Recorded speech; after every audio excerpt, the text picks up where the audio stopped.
Everyone, welcome to the show. So, big show today. I'm taking a somewhat deep dive into the stories about farmers who voted for Trump, who are now getting throttled by his policy decisions. Some of them are entering the find out phase of their journey, and I have some quotes to share from some of them. I also have videos to share from a live caller show that is hysterical. You guys are not going to believe this. A very anti choice man called in, completely exposed his vast ignorance. So that's a fun one. I also have news about how Trump is affecting the construction industry.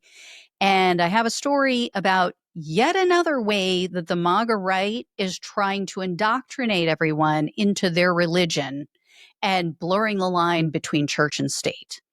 Before I get into all of these stories, though, please do me a huge favor. Click the subscribe button below this video. It's free for you, really helps the show. So I greatly appreciate it. As you may know, Donald Trump recently floated the idea of changing his deportation policies. So he had posted on his failing social media site that changes were coming. And the reason he gave is that he's worried about farmers and hotel owners losing their staff.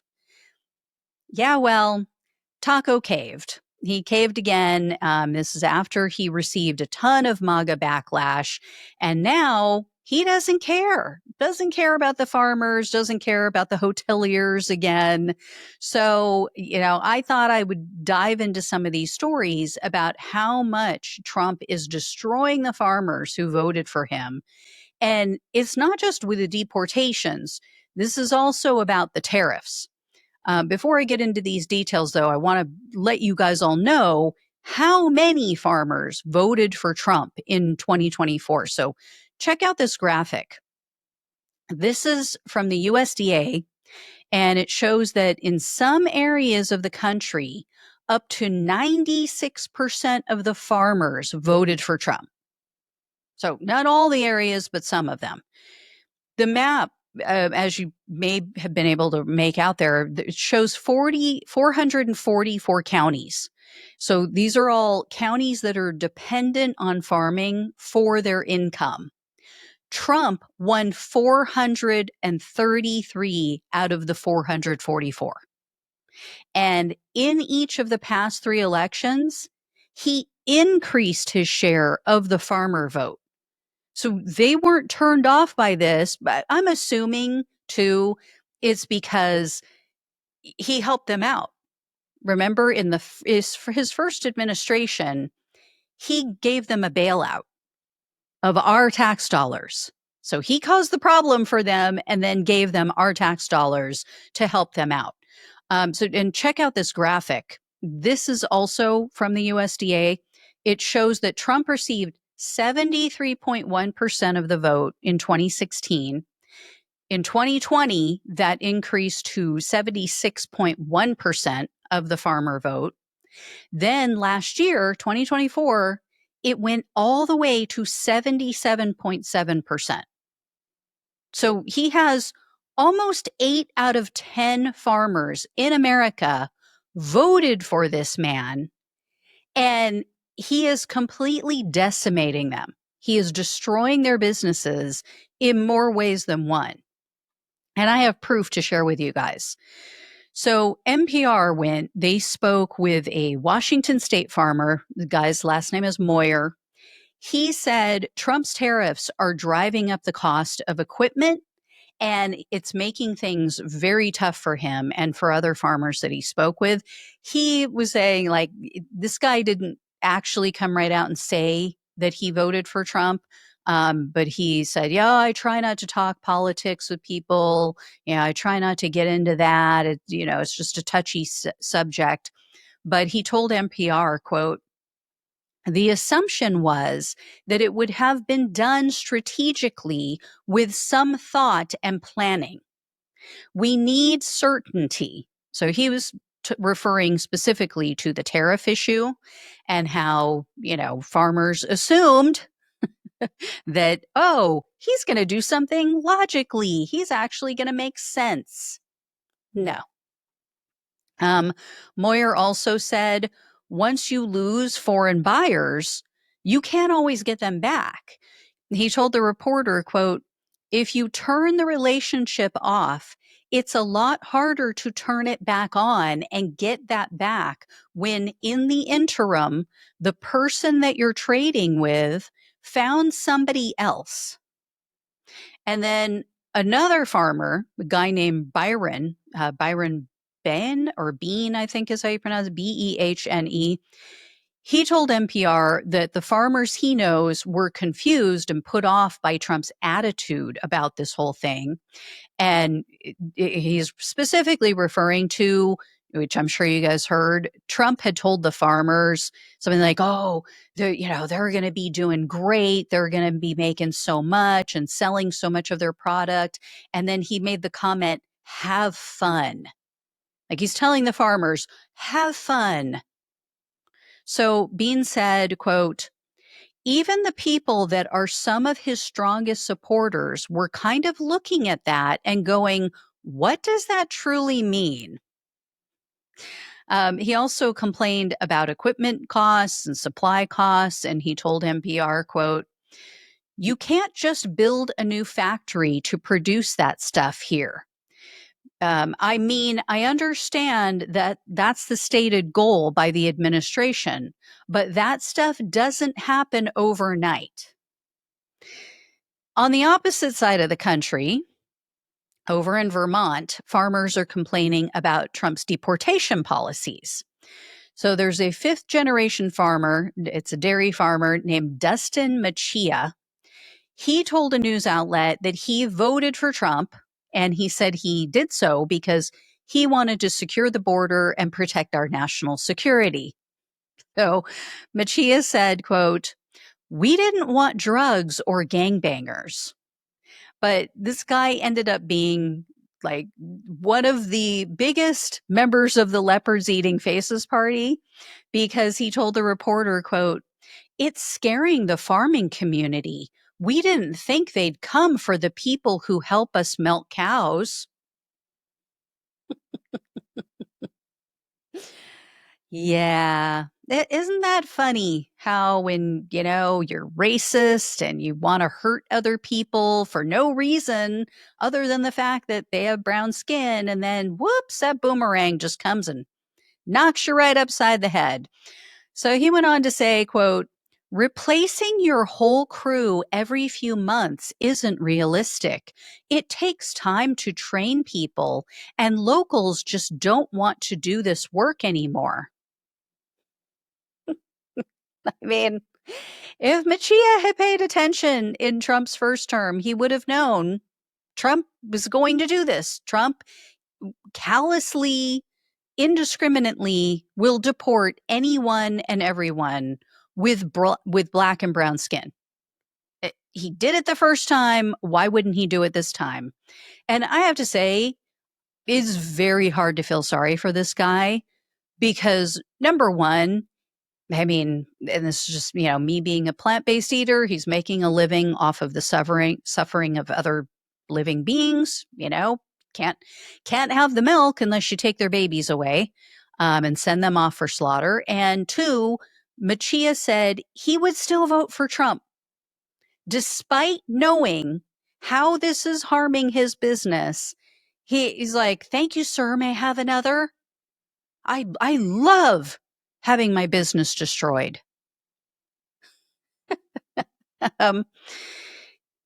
Next, I have a story about farmers. This was from the Washington Post. These are Kansas farmers. A guy named Jacob Thomas and his family.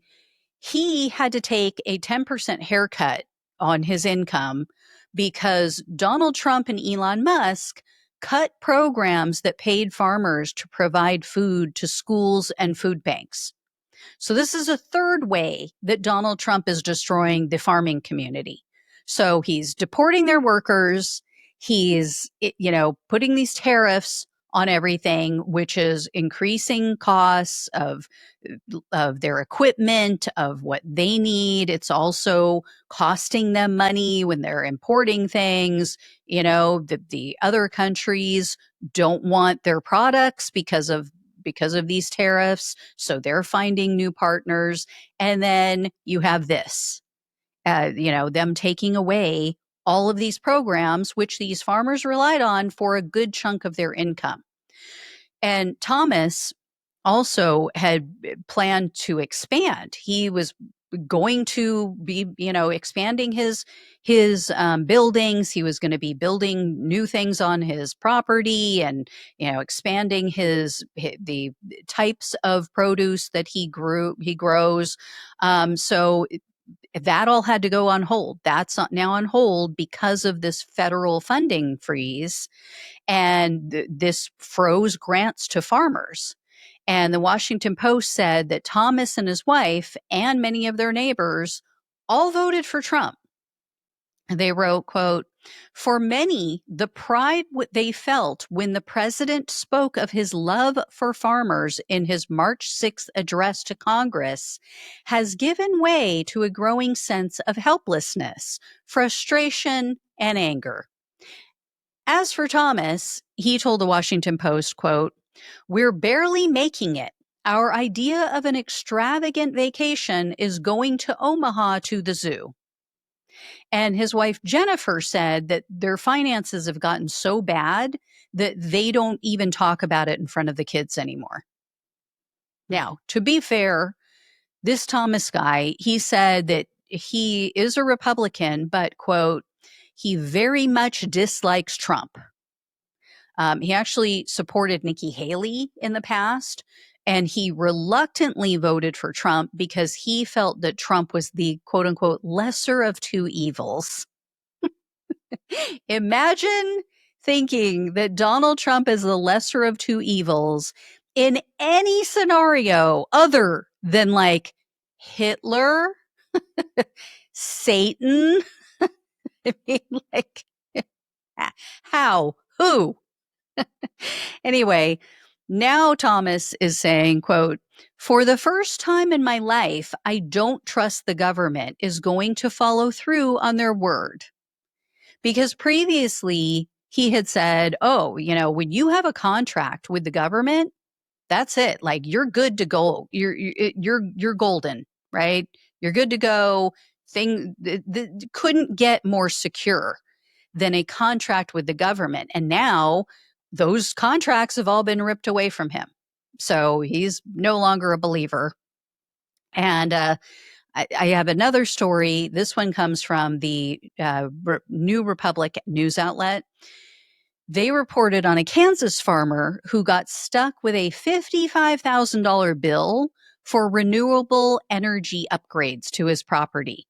So again, this is after Donald Trump and Elon Musk and his little Doge boy band froze the USDA funds that were tied to Joe Biden's Inflation Reduction Act.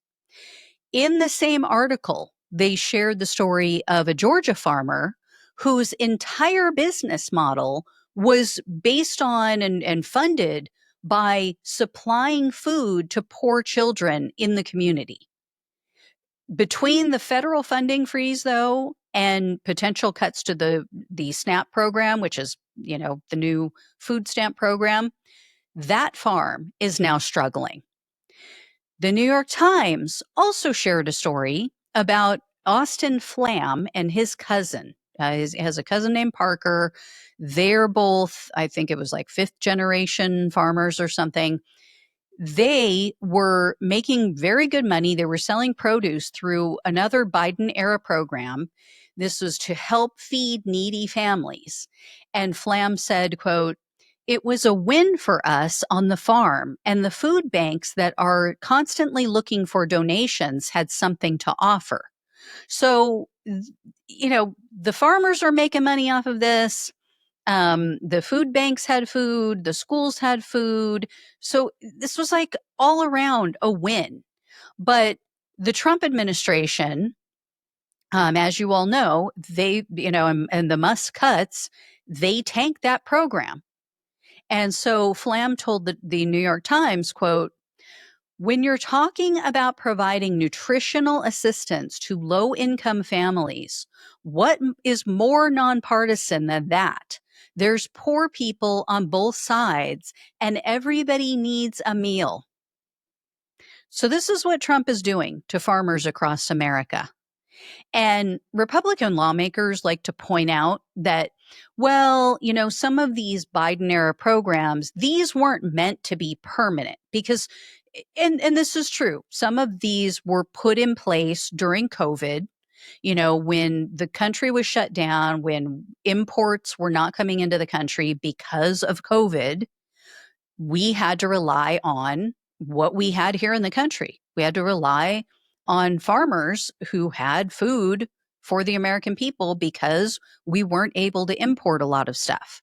So the Biden administration put in place these programs that would give government funding to these farmers. So it's helping the farmers, giving them a source of income.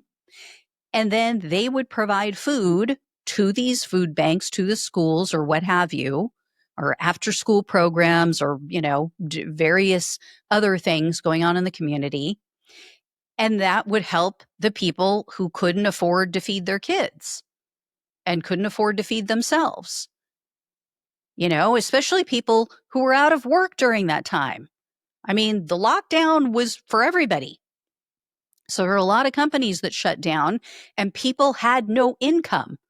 So even people who used to be making good money, had a good source of income, all of a sudden their employer shut the company down because the government told them they had to. So, people that normally weren't going to food banks were now in trouble and needed this food, needed this assistance. But anyway, the funds in a lot of these cases that I just talked about, they were cut off before the program officially ended. So, for instance, in the case of Flam and his cousin, their program was cut short after a year. It was supposed to run for 2 years. They had a 2-year guarantee. So he was like, look, I'm not saying, oh yeah, I was going to go on forever and I was just going to count on this income, forever and ever in perpetuity. But you promised me a 2-year contract. And so now I'm out after 1 year. And beyond the farmers, these cuts, as we all know, they're literally taking food out of the mouths of people who need it the most, especially children. So, yeah, just all the way around, Donald Trump, Elon Musk have harmed so many people in so many ways. It's just sickening. So next, I have a video that I want to share with all of you. This is something, this happened a while ago. I think it was maybe about a month or so ago. I have just been way too busy with all the breaking news to share that I just have not had a chance to get to this. But this is hysterical. And it just highlights how ill-informed, how uninformed the Maga base is, especially these evangelical Christians who like to Bible thump and, think they know everything. And just to set this up. So these videos I'm going to share with you come from a live call-in show. This is called Chewed Gum. And these two women are the hosts. Their names are Alyssa and Promise. So check this out, you guys. This is the first of 4 videos that I have to share with you. Hey, Caleb, you are live on Chewed Gum with Alyssa and Promise. What did you want to talk with us about tonight? So I'm a Christian. I am a conservative. What's your guys' position on the pro-life, pro-choice issue? I'm pro-choice. As far if we're talking about the legality of it, I'm 100% pro-choice. Agreed. So, yeah. So Alyssa and Promise were very well spoken. They go on to explain because he asked them, why? Why do you feel this way? So they go on to explain, I don't believe in taking away a woman's bodily autonomy. They talked about the costs of raising a child, how, bad the foster care and adoption system is in our country. And one of them likens an abortion to having surgery for cancer, and she says something to the effect of, well, it's not like women are excited about this, not like women are, just so happy about having an abortion. Most of them don't want to have an abortion, but sometimes it's a necessity. And so here is his response to that part of it. So let me bring this second video up. Okay, so you mention analogies like cancer or whatever, but unlike cancer and stuff like that, which appear, of course, you didn't make that happen. You don't want that to happen. It's a terrible thing. You are the one who causes yourself to have the baby in the first place. And so unlike a cancer, it's something that you caused. Something that you caused. As if, women just have babies on their own, like immaculate conception, right? I mean, this guy is ridiculous. Where to even start with this ignoramus? I mean, I guess he's never heard of rape, right? Did you cause that? According to him, probably, right? He's probably one of these guys. Oh, well, she was asking for it. Look how short her skirt was. And I guess he's never heard of breakthrough pregnancies where women were using birth control and they still got pregnant. And, good for him if he doesn't know any men who have turned their backs on their baby mamas, but that happens all the time, happens every day. Sometimes women get pregnant, Caleb, and the man decides to ditch her. Do you want to pay for that? You want to pay for her baby until it's 18, Caleb? But there's more, you guys. This gets even worse. If I mean, it's unbelievable. Caleb is not the brightest bulb. So check out part 3. I'm going to show you. It's just laughable. Caleb, what is your opinion on mandatory vasectomies? If we can guarantee they are reversible. Mandatory vasectomy is when a man is sexually active.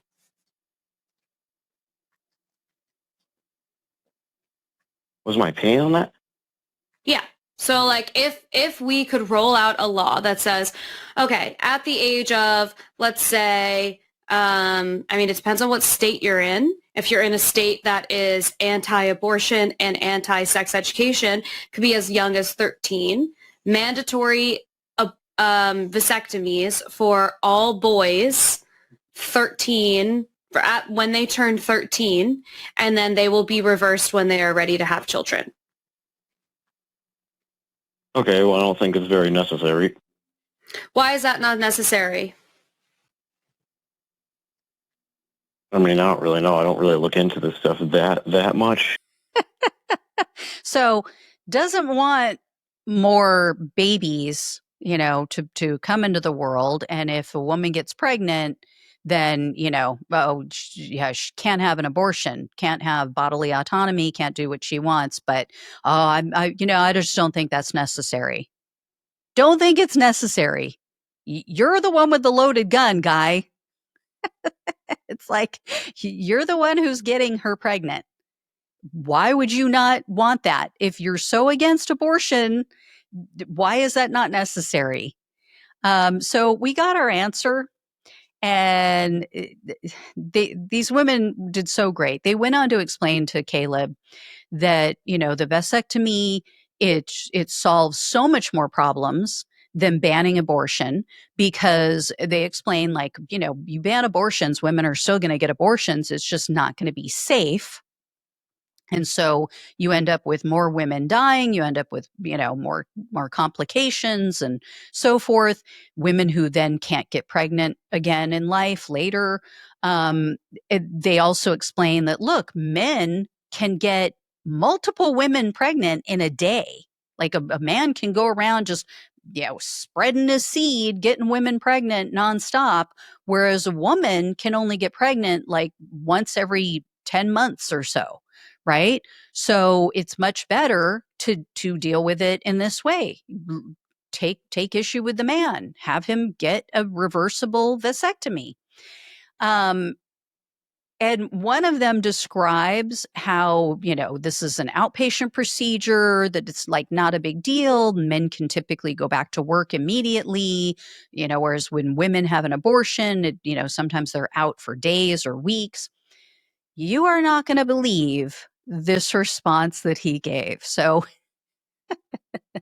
let me play the final video for you guys for your listening pleasure. Does this thing exist that you were talking about? Yeah, vasectomies do exist and they are reversible. Vasectomies very much exist, yes. Okay. Well, I mean, in that case, I don't really know my opinion on that. But my main point was that you're in a situation where you do have a baby. If it's alive, then it should be treated as a life, is my main point. Does this exist? Does a vasectomy exist? This guy is so sure of himself, wanting to tell women what they can and can't do with their bodies. And this dumbass doesn't even know what a vasectomy is. This is why he went silent in the previous video. This is why he's like, oh, well, I don't know much about that. Yeah, you don't know anything. You don't know jack shit. And you're trying to lecture other people. You're trying to lecture women on what they should and shouldn't do with their bodies. You don't even know what a freaking vasectomy is.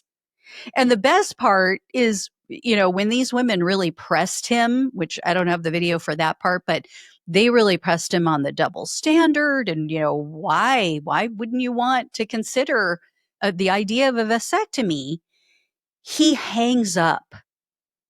If you can't take the heat, get out the kitchen. I mean, he's like, nope, he's out. He's gone. This guy is is just a moron and an idiot.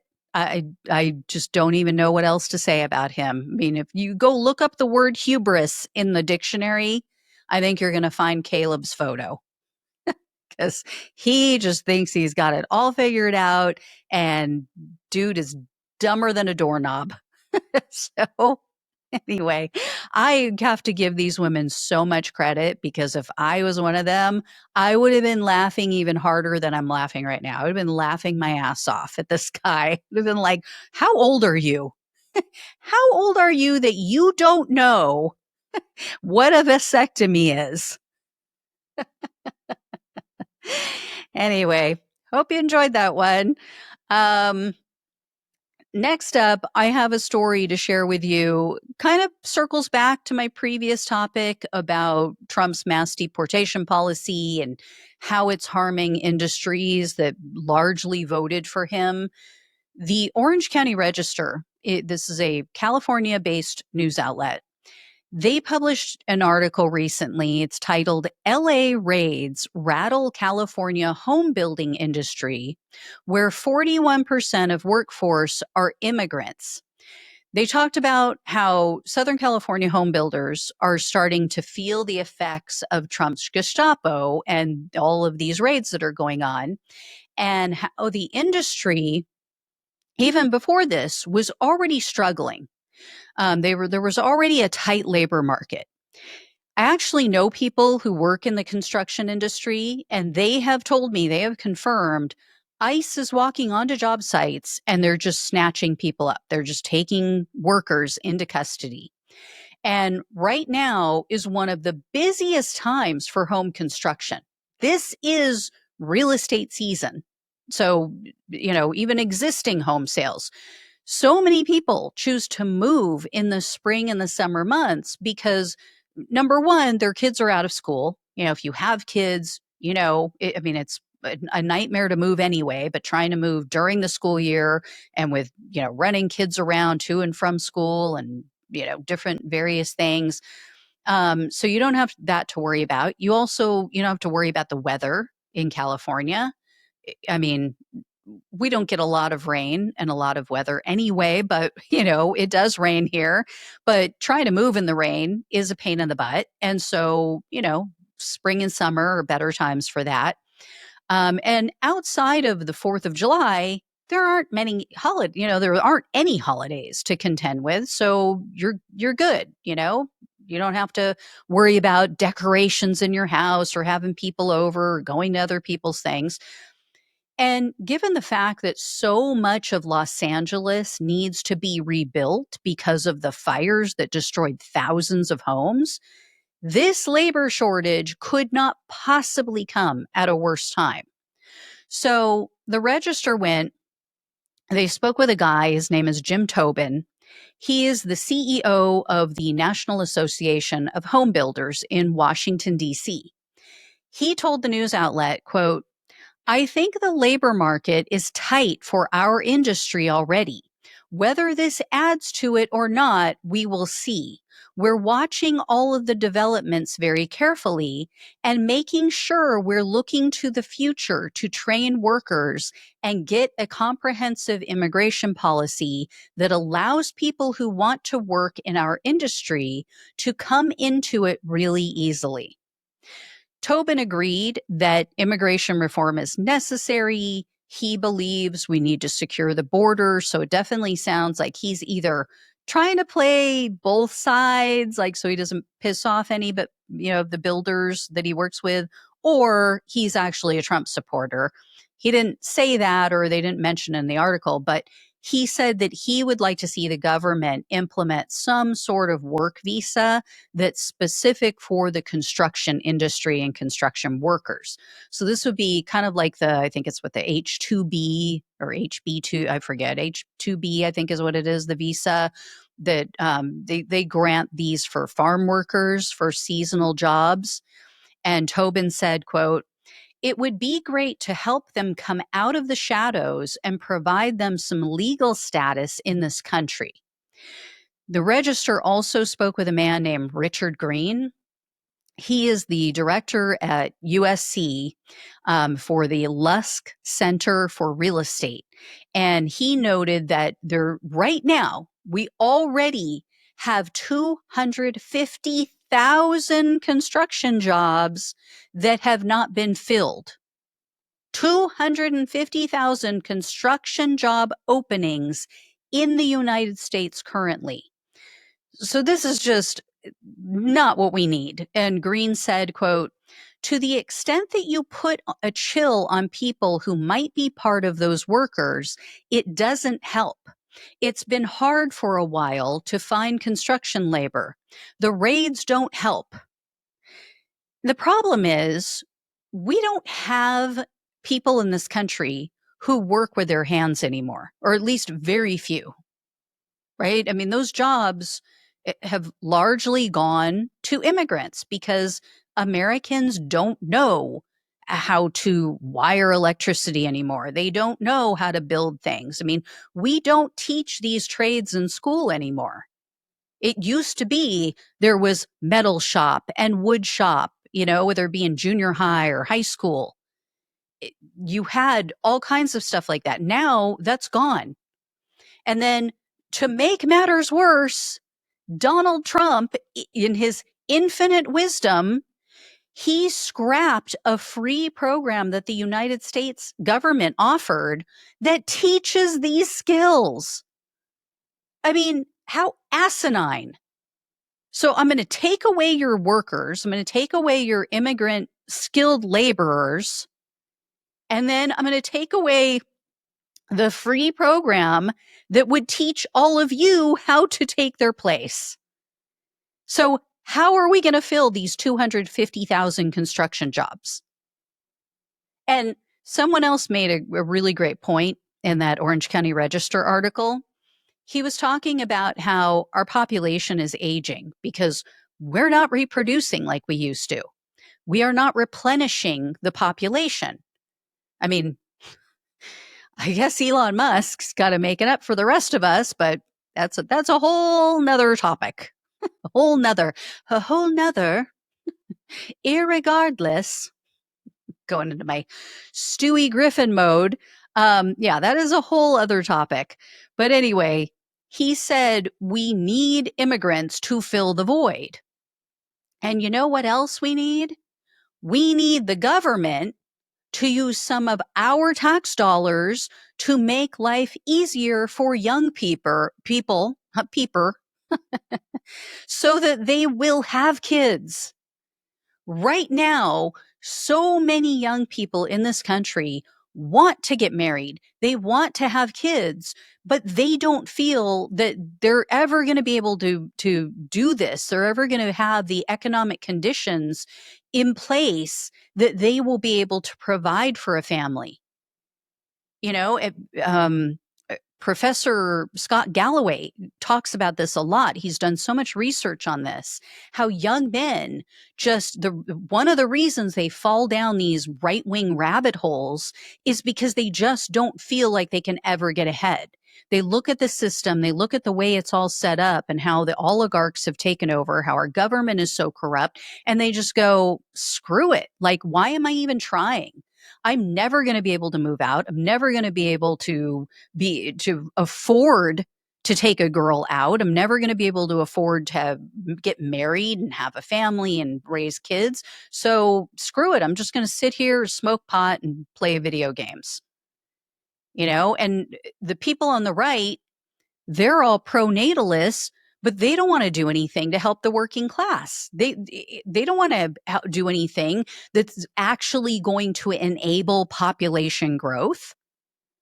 So, I mean, I know it's kind of off topic, but it is related, and without our own labor or immigrants to fill the void, we end up with higher rents and skyrocketing housing prices because the construction labor shortages mean fewer homes. And you add to this the tariffs, the rising costs associated with building materials. It's a recipe for disaster because the prices of homes are just going to go up. Axios reported today that the home construction dropped in May to the lowest pace in 5 years. It dropped 10% on just a month-over-month basis. And again, this is building season. This is when you typically have a surge in building. So Donald Trump is just undoing and undermining everything. And I don't even think we're going to realize, I don't think we're going to get hit with the true, like, full-blown meltdown in the market and in the economy. I don't think it's really going to set in until the second half of this year. And all of this is, I mean, this is like simple supply and demand that's causing prices to rise. And this becomes a cyclical issue because, as I said, you have younger Americans, they can't move out, can't get out on their own. Owning a home is further and further out of reach. And then they choose not to have a family. And so then the population continues to decrease and decline and age. So, yeah, I mean, he has done everything possible to make things worse. And the bottom line is the oligarchy is in control. They are feasting. The rest of us mere mortals, mere peasants, we get to live off of their crumbs. Anyway, so this next story, this is about the Maga right letting their freak flags fly. I mean that quite literally. Wired news outlet just reported that the Small Business Administration, which is a government agency in Washington, D.C., they erected a flag associated with Christian nationalism. So this all happened on June 11th. Donald Trump's SBA chief, Kelly Loeffler, she held a ceremony. She raised a new American flag over the agency headquarters, and there was another flag below it. It was the Appeals to Heaven flag. Wired wrote, quote, "Though the flag's roots date to the Revolutionary War, in recent years it has become a popular symbol for the far right. The appeal to heaven flag was waived by January 6 rioters at the Capitol in 2021 and has become associated with President Donald Trump's supporters, who deny the outcome of the 2020 presidential election. The flag has also been linked to Christian nationalists who believe that the U.S. should be a Christian nation rather than a secular one. So this is also the flag that Supreme Court Justice Samuel Alito flew outside of his house. You guys might remember that. There was big media frenzy, big brouhaha over him flying this flag. So you would think oh, you see that, Kelly Loeffler, and maybe you might not want to fly this flag over a government building. I mean, beyond the fact that Christian nationalists are wackos who don't understand that Christians literally stole this country from the true Native Americans who were decidedly not Christian. I mean, beyond that, aren't they the ones who are always talking about freedom? They're always talking about the indoctrination, how the left is indoctrinating people. So an extremism researcher, he works at George Washington University, he told the Wired reporter, quote, that the appeal to heaven flag is being flown on a government building alongside the American flag should be shocking to anyone who doesn't wish to live in a theocracy. The contemporary usage of the appeal to heaven flag is synonymous with Christian nationalism, full stop. Those who carried the appeal to heaven flag to the Capitol on January 6 did so because they truly believed they had the opportunity to inject Christian fundamentalism into the very foundation of our democracy. And the image of the same flag on the SBA will give them ample evidence they succeeded. And some of the employees at the SBA were not happy about this. They were very uncomfortable. One of them told Wired, quote, "It was pretty jarring to walk out and work or to walk out of work and see that flag on the building. And it's frustrating because it makes it seem like the agency as a whole supports what it has come to or what it has come to stand for when that's just not true. We're proud to do work that supports or at least is supposed to support all Americans. The decision to raise that flag isn't one that reflects the views of everyone at SBA." So not everyone, but I think it's safe to assume there are people in that building who do support it. And here's the thing. I don't think any of you care who believes in what, right? We don't care what religion someone practices. We on the left are like, you do you, right? You go do what you got to do, Diablo. Be who you want to be, support what you want as far as religion, as long as it doesn't impinge on our rights or infringe on our rights, go ahead. But number one, it has no place in government. This is a nation of many religions and beliefs.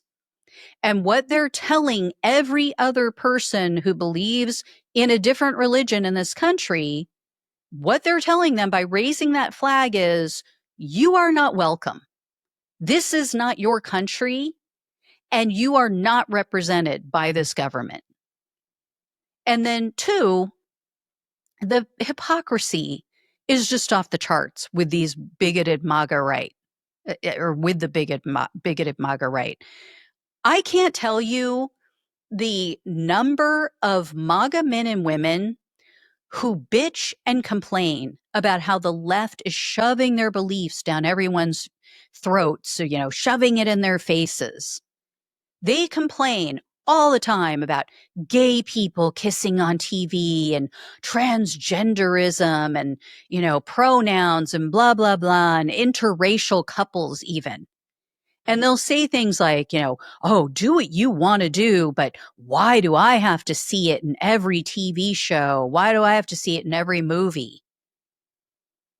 I mean, obviously, it's not in every TV show. It's not on every commercial. It's not on every movie. I mean, they're just drama queens, right? And they're bigoted idiots, likely in the closet.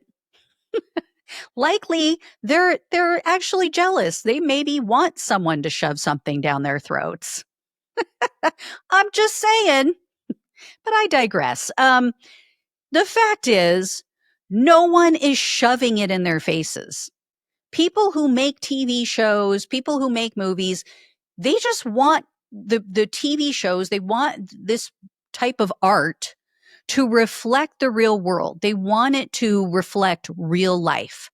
Right? And they want people to watch it and go, "Oh, that's like me. That's like me and my husband, or me and my family, or whatever the case may be." I hate to be the one to break it to these people, these uptight, insecure people, but gay people do exist. Transgender people do exist. Interracial marriage exists.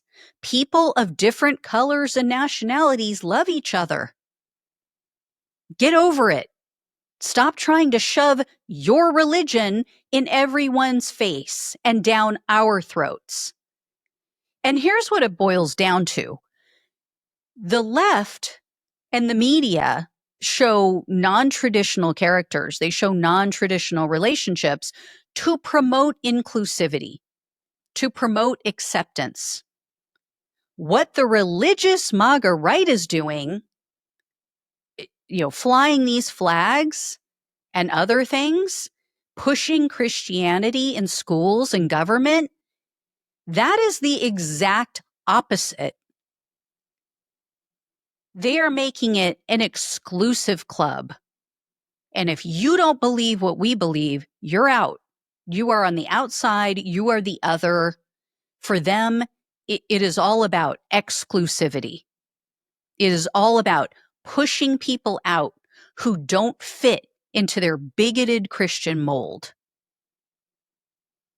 And this is the difference. Like, you look at someone on the left who's a Christian, which my best friends are, totally different.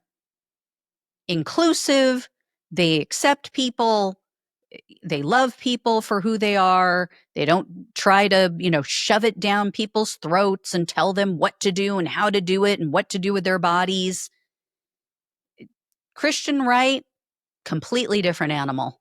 Totally different.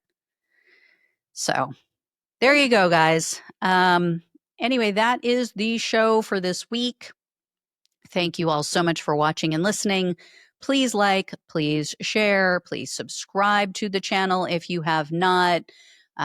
Really, really appreciate it. Love you all. Take care. Talk with you soon.